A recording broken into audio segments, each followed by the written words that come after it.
Hello cooking stars, welcome back to our channel. ముందుగా మన ఛానల్ని ఎవరైనా కొత్తగా చూస్తే సబ్స్క్రైబ్ చేసేయండి. పిల్లల్ని ఎవరినైనా సరే ఫ్రూట్స్ తినంటారా బాబు అంటే మేము తినమమ్మా అంటారు కదండి.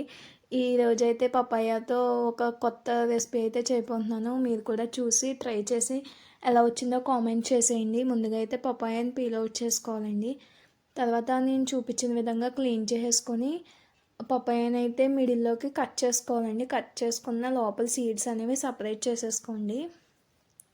అలాగే లోపల ఉన్న పల్ప్ మొత్తాన్ని కూడా తీసేసి ఒక బౌల్లో యాడ్ చేసేసుకోండి.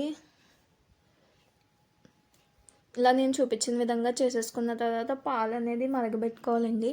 ఈలోపు 1 స్పూన్ కార్న్ఫ్లవర్ యాడ్ చేసుకొని దాంట్లో పాలు వేసుకొని లంప్స్ అనేది ఫామ్ అవ్వకుండా బాగా పాలు యాడ్ చేసుకోవాలండి. దాంట్లో కప్ ఆఫ్ షుగర్ని కూడా యాడ్ చేసుకోండి. ఇప్పుడు మనం పల్ప్ అలాగే ముందుగా తయారు చేసుకున్నది వెనిలా ఎసెన్స్ వేసి మిక్సీ పెట్టుకుంటే